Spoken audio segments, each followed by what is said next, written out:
Alhamdulillah. Vous savez mes frères, il se peut qu'une personne, tu la connais comme étant désobéissante, qui commet des péchés. Pour toi, c'est quelqu'un qui n'est pas une bonne personne.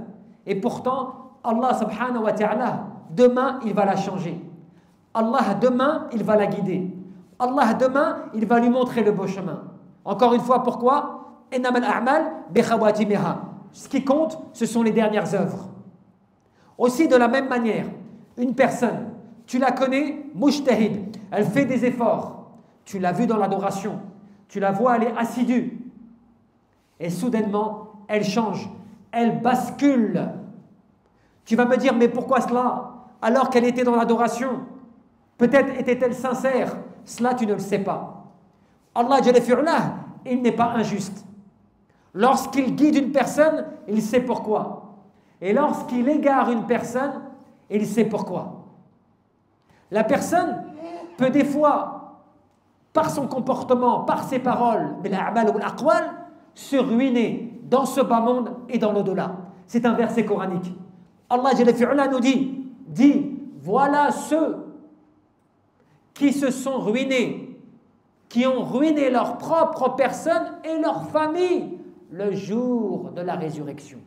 Voilà la grande perte. Voilà l'énorme perte.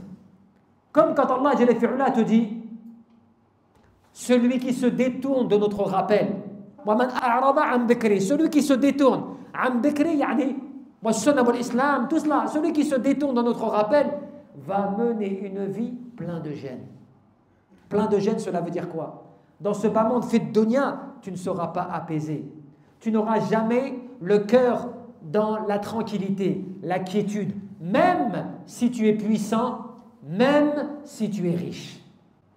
Regardez Ibrahim alayhi salam, qui était le rapproché d'Allah subhanahu wa ta'ala, parmi les nobles et hauts prophètes d'Allah subhanahu wa ta'ala.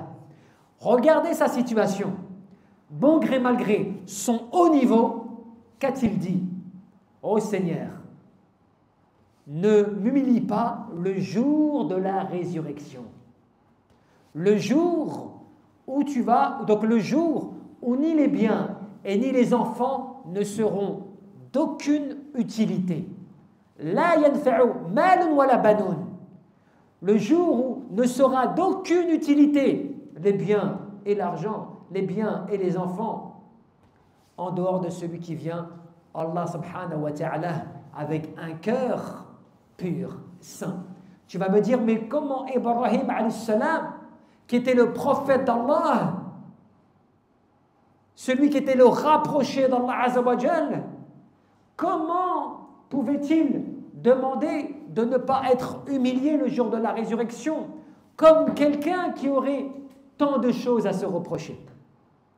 Eh bien, al-ibara, la leçon à tirer de cela, eh bien, c'est de dire que Ibrahim alayhi salam, comme l'ensemble des prophètes, de par la grâce de ce que Allah jalla fi'ulah leur a accordé, eh bien, il montrait la reconnaissance. Ashukr lillah, le fait d'être reconnaissant à l'égard d'Allah et de faire preuve d'humilité et de crainte à l'égard d'Allah, malgré leur haut statut.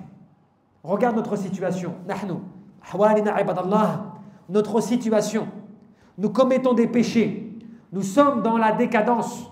Nous sommes dans le manquement et pourtant on se rassure. Pourtant nos cœurs ne sont pas affectés. Alors qu'on devrait avoir peur ou être comme ceux qu'Allah a élevés. Innahum yusari'una fil khayrat wa yad'unana raghaban wa rahaban wa kanu lana khashi'in. Des gens qu'Allah nous décrit comme cela. Ils l'invoquaient. Mais pourquoi est-ce qu'ils l'invoquaient? Non pas parce qu'ils commettaient des péchés, parce qu'ils avaient peur. Et ils craignaient. Et ils redoutaient Allah subhanahu wa ta'ala. Et surtout, ils faisaient preuve d'humilité. Allah jalla fi'ulah, il aime celui qui se soumet. قد أفلح المؤمنون الذين هم في صلاتهم خاشعون. دائما كذلك عباد الله. C'est-à-dire, à chaque fois, même dans la prière, Allah jalla fi'ulah dit, voilà ceux qui sont élevés, ceux qui craignent. Voilà ceux qui seront les bienheureux. Qui sont-ils? Ceux qui dans leur prière font preuve d'humilité. Bon, le khushu', c'est aussi une crainte scrupuleuse. ولهذا عبد الله فصل الله سبحانه وتعالى أن يجعلنا ممن استعمله في طاعته ويختم لنا بخير.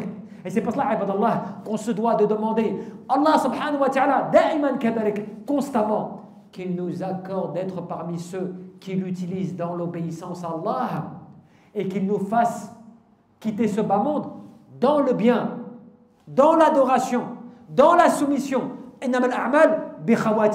Parce que les dernières œuvres, c'est celles-ci qui priment auprès d'Allah subhanahu wa ta'ala. Et rappelle-toi, man arad Allah bi'abdi khayra, celui à qui Allah veut du bien, il l'utilise dans le bien. Et qu'est-ce que veut dire utiliser? Yuftahu lahu amalun salihan. Il ouvre les portes du bien. Et ensuite, il le fait partir sur cet acte d'adoration énorme dans laquelle il serait, ou bien dans l'adoration dans laquelle il baignait précédemment.